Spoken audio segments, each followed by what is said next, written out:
जी, ऐसा है कि अ, शिवपाल की सुरक्षा या और सीबीआई वगैरह का जो सवाल है, वो तो अपनी जगह है और राज्य की का जो व्यवहार है, वो अपनी जगह है ही। और राज्य के व्यवहार या जो कैपिटलिज्म है, उसका जो बिहेवियर है, उससे तो इंगेज करना ही पड़ेगा, इसमें कोई दो राय नहीं। लेकिन जो ये यात्रा है जिस पर आप सभी लोग चर्चा कर रहे हैं, मैं थोड़ा सा राहुल गांधी के निजी रूप में देखने की बजाय इसको मैं एक भारत भारत के विचार के संदर्भ में देखता हूँ। और भारत का जो विचार है, उसके बारे में ये कहा जाता है कि उसमें विकल्प फेंकने की अद्भुत क्षमताएं हैं। और भारत जो है वो जब भी संकट में आता है, तो कहा भी जाता है कि जब जब धर्म की हानि होती है, तो कोई न कोई वो अपने ढंग से किसी को जिम्मेदारी देता है कि धर्म की हानि को वो दूर करे। और एक घटना कलकत्ता की है, जब महात्मा गांधी ने आ, ये सितंबर 1947 में के पहले हफ्ते में जब अनशन शुरू किया था हैदरी मंजिल में, बेलिया घट्टा में, तो उनके जो समधी साहब थे चक्रवर्ती राजगोपालाचारी, वो बंगाल के गवर्नर, और वो कहने आए कि आपकी उम्र जो है वो 78 साल हो रही है, अब आप बचेंगे नहीं, ये काम मत कीजिए जो है अनशन वगैरह का। तो उन्होंने कहा, देखिए अगर ईश्वर को यही मंजूर है, तो मुझे जो है वो मर जाने दे, कोई मुझे चिंता नहीं। तो लेकिन अगर मुझसे वो सही काम करवाना चाहता है तो करवा। तो मुझे लगता है कि जो भारत का जो विचार है या जो भारत की जो विरासत है, वो अपने संकट को देखते हुए उसने राहुल गांधी को चुना है एक अच्छा काम करवाने। उसने अपने विचार को बचाने के लिए, अपने जो सत्य अहिंसा और धर्म को बचाने के लिए राहुल गांधी को चुना है। अमरीश जी, आप शिवपाल जी की सुरक्षा और सिक्योरिटी घटाने की बात कर रहे हैं। मेरा नहीं, ये साफ कहना है। प्रतिशोध की राजनीति का जी उदाहरण है बस वो, और कुछ नहीं। जी जी, देखिए मैं आपसे जो बात कह रहा हूँ वो उसी संदर्भ में कह रहा हूँ। प्रतिशोध की राजनीति इस देश में इस पैमाने पर है कि राहुल गांधी जो यात्रा कर रहे हैं, वो सिर्फ मौसम, प्रतिकूल मौसम के नाते जोखिम भरी नहीं है। जो प्रतिशोध का वातावरण है, उसके नाते भी जोखिम भरी है।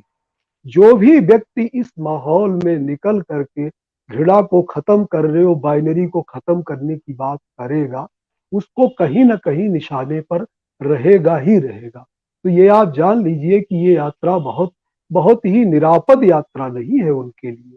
इसमें मैं जो है वो मानता हूँ, क्योंकि गांधी जी जब निकले थे तो आखिरकार उन्हें अपने प्राणों की बलि देनी थी। तो जो सत्य और अहिंसा के मार्ग पर हिंसा और घृणा के वातावरण में निकलता है, आपके मोहल्ले में दो लोग लाठी लेके और बंदूक लेके लड़ने लगे, और आप अगर बीच में छुड़ाने जाएंगे तो एक आध लाठी आपको लगेगी, हो सकता है आपको गोली भी लग जाए। तो ये स्थिति जो है, जो भी लोग नफरत का वातावरण निर्मित कर रहे हैं चुनावों में, तमाम चीजों में, उसमें ये खतरा तो है। और ये खतरा जो है प्रतिशोध की राजनीति उत्पन्न करती है। तो राहुल गांधी अभी जो कुछ कर रहे हैं, वो भारतीय जनमानस से अपने को इंगेज कर रहे हैं, उससे संवाद कर रहे हैं। राज्य से सीधे संवाद करना और जो कैपिटलिज्म है उससे संवाद करना, उसके रिश्तों को अल्टर करना, ये भी बहुत जरूरी है। और वो मैं मानता हूं कि एक सच्चा राजनीतिज्ञ वही होता है जिसके बारे में लोहिया ने कहा है कि उसमें बादशाहत भी होनी चाहिए और फकीरी भी होनी चाहिए। उनका जो फकीरी वाला चरित्र है वो इस यात्रा से प्रकट हो रहा है, लेकिन उनका जो बादशाहत वाला चरित्र है वो भी समय समय पर उपस्थित होना चाहिए। क्योंकि जिस महात्मा गांधी की बात हम कर रहे हैं, वो ब्रिटिश साम्राज्य से इंगेज करते थे, वो जो आजाद भारत का राज्य था उससे भी अपने को इंगेज करते थे, और वो जनता से भी इंगेज करते थे। तो बहुत सारी व्याख्याएं इस यात्रा की जा सकती हैं, इसके तमाम संदेश निकाले जा सकते हैं।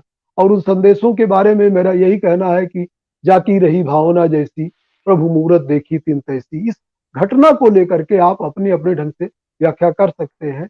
लेकिन ये घटना भारतीय राजनीति में अपना एक महत्व बनाएगी, रखेगी। पर मेरा कहना यह है कि जो रचनात्मक कार्यक्रम और जो संघर्ष के कार्यक्रम है, उसके लिए जो फॉलो अप है, वो मेरे पास रिपोर्ट नहीं आ रही है, मैं नहीं जानता। और जो एक तरह से संचार माध्यम है वो भी बहुत नहीं रिपोर्ट कर रहे हैं कि क्या क्या रचनात्मक कार्यक्रम लिए जा रहे हैं, क्या क्या फॉलो अप एक्शन हो रहे हैं। निश्चित तौर पर सांप्रदायिक सद्भाव निर्मित करना गांधी के रचनात्मक कार्यक्रमों में एक प्रमुख रचनात्मक कार्यक्रम था। छुआछूत मिटाना, सफाई करना, स्त्रियों का जो है के प्रति जो वो है वो दूर करना, ग्राम स्वराज लाना, ये सब तमाम कार्यक्रम थे उसके साथ। लेकिन इसका मुख्य कार्यक्रम जो सांप्रदायिक सद्भाव निर्मित करना है, और वो इस कार्यक्रम को लेके चल रहा है, और उसको लेकर के जो संगठन बनाना, फॉलो अप एक्शन होना, ये सब किस रूप में चल रहा है, ये निश्चित तौर पे देखा जाना चाहिए। लेकिन एक जिस विश्वास के साथ मैं मानता हूं कि जो सत्य और अहिंसा का जो मार्ग है, वो मार्ग जो है वो असफल होता नहीं है अगर आपने साधना के साथ उसको किया है। आप कह रहे थे कि आपने राहुल गांधी को बहुत आरंभ से कवर किया है और तब बोलने में हिचकिचाते थे। आज जो उनकी बातचीत है वो बातचीत एक बेलौस तरीके से, एक स्पष्ट तरीके से और एक कंट्रोवर्सी से बचते हुए हो रही है। निश्चित तौर पे जो अगर आप महात्मा गांधी के जीवन को पढ़ेंगे तो गांधी जी जब लंदन से चलने लगे तो उनके मित्रों ने एक फेयरवेल पार्टी दी, और उस फेयरवेल पार्टी में जो है वो लिख के ले गए थे कि हमको क्या बोलना है, लेकिन वो नहीं बोल पाए और उन्होंने अपने मित्र को वो लिखित जो है वो भाषण दे दिया, कहा आप पढ़ दीजिए, मुझसे बोला नहीं जा रहा। जब वो वकालत करने के लिए अदालत में खड़े हुए तो उनके पैर कांप रहे थे, उनकी जबान नहीं खुल रही थी। वो फिरोज शाह मेहता के पास गए तो उन्होंने देखा कि ये आदमी किस तरह की वकालत करता है, मैं तो ऐसा बिल्कुल नहीं कर पाऊंगा, और इसलिए वो उन्होंने अपने को हिंदुस्तान की अदालतों से विड्रा किया। वो बोले मैं बिल्कुल विफल किस्म का वकील हूँ, न राजकोट में वकालत कर पाऊंगा न बंबई में कर पाऊंगा। लेकिन वो आदमी जो अंधेरे से डरता था, बोलने से हिचकिचाता था, उस आदमी से ब्रिटिश एम्पायर डरने लगा। तो अगर आप, उसकी वजह ये है कि आप बहुत सारी फिलॉसफी पढ़ लीजिए, भाषण दे दीजिए, लेकिन राहुल गांधी वचनवीर नहीं। राहुल गांधी अपने प्रेस कॉन्फ्रेंसेज में लच्छेदार बातें, शब्दाडंबर, रिटॉरिक और लोगों को चमत्कृत कर देने वाली बातचीत नहीं करते। लेकिन राहुल गांधी कर्मवीर दिख, और एक वाणी और कर्म का जो अंतर है वो मिटा है। जो कहते हैं वो कर रहे हैं। और अगर कोई व्यक्ति जो है अपने कर्मवीर के रूप में चलता है और नैतिकता और दर्शन की एक लाइन पर आप जीवन में अमल कर लीजिए तो आप निश्चित तौर पे बड़े हो जाएंगे। अगर राहुल गांधी के भीतर वो चीज आ रही है जो गांधी के भीतर आई थी, क्योंकि गांधी ने बचपन में सत्य हरिश्चंद्र का नाटक देखा था, और मुझे लगता है कि वो नाटक को आजीवन खेलते रहे, और जीवन का जो आखिरी चरण है उनका, वही नाटक खेलते हुए इस दुनिया से गए। तो अगर आप किसी प्रेम के, सद्भाव की, सत्य की, वो सत्य और प्रेम के मार्ग पे चल रहे हैं, और इसमें निश्चित तौर पे जो है अगर भारत की जनता इन चीजों को कहीं कुछ उसके भीतर चेतना है, अभी नहीं है तो कभी ना कभी आएगी, लेकिन वो एक आरंभिक चरण में उस चेतना को जगाने की कोशिश कर रहे हैं। और भारत की जो राज्य व्यवस्था है, भारत का जो पूंजीवाद है, वो उन दोनों मूल्यों को की हत्या करने पर डटा हुआ है। राज्य जो है सिर्फ शिवपाल सिंह यादव की सुरक्षा ही नहीं विड्रा कर रहा है, जो न्याय व्यवस्था है उसके साथ भी जो है अपने आप में जो है वो क्या कर रहा है, ये आप देख रहे हैं। लगातार सुप्रीम कोर्ट कह रहा है कि लेकर के जो हमने एक तरह से सारी फाइलें भेजी थी वो फाइलें लौटा दी गई हैं, अपॉइंटमेंट नहीं हो रहा है, उस पर कानून मंत्री क्या कह रहा है। तो बहुत सारे जो इंस्टीट्यूशंस हैं वो इंस्टीट्यूशंस क्राइसिस में हैं। उन इंस्टीट्यूशंस की बहाली एक अगला चरण होगा। पहले वो जनता को जगा रहे हैं कि जनता कम से कम समझ तो ले कि लोकतंत्र क्या है, भारत का विचार क्या है और समाज का विचार क्या है। समाज घृणा से कोई समाज लंबे समय तक नहीं चल सकता। अगर आप ये मानते हो कि समाज स्वार्थ से, घृणा से लंबे समय तक चल सकता है, तो कब का ये जो है कोलैप्स हो चुका होता, लोग एक दूसरे से कट करके मर गए थे। तो निश्चित तौर पे हिंद स्वराज में भी गांधी कहते हैं कि लोग लोगों के बीच में प्रेम का तत्व तो रहा है, तभी इतने दिनों से लोग चल रहे हैं।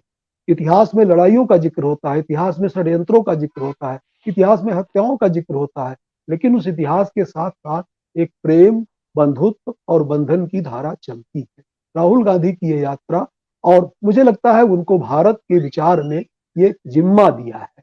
भारत का जो इतिहास है, भारत की जो विरासत है, उसने राहुल गांधी को निमित्त बनाया है कि आप भारत के विचार को पुनर्परिभाषित कीजिए, फिर से रेखांकित कीजिए, फिर से उसकी धारा को जीवित कीजिए, और आप जितना कर पाएंगे उसके बाद कोई और आएगा। लेकिन ये मैं कांग्रेस पार्टी और राहुल गांधी के संदर्भ में कम देखता हूं। ये मैं भारत के संदर्भ में ज्यादा देखता हूँ। और भारत का विचार ऐसा विचार है कि वो दुनिया को एक दृष्टि देता है, दुनिया को एक रोशनी देता है। और भारत की स्वतंत्रता भी हमारे फ्रीडम मूवमेंट के लोगों ने इसीलिए लड़ी थी कि भारत अगर आजाद हो जाएगा तो बेहतर विश्व बनाने में अपना योगदान देगा। भारत अगर घृणा से भरा होगा और भारत अगर आपसी द्वंद्व और नफरत से भरा होगा तो दुनिया का भी स्वरूप जो है बहुत अच्छा नहीं होगा। तो ये यात्रा जो है एक बड़े फलक की यात्रा है, एक नैतिक मूल्यों की तलाश है। जो राजनीति, चतुराई, चालाकी, षड्यंत्र और एक दूसरे को लेट डाउन करने, झूठ बोलने की ओर जा रही थी, उसमें सच्चाई और मूल्यों के प्रति एक तरह से पद यात्रा करना, सच्चाई और मूल्यों। भारत दिल्ली नहीं है, भारत चैनलों जी के का स्टूडियो नहीं है, भारत वर्चुअल वर्ल्ड नहीं।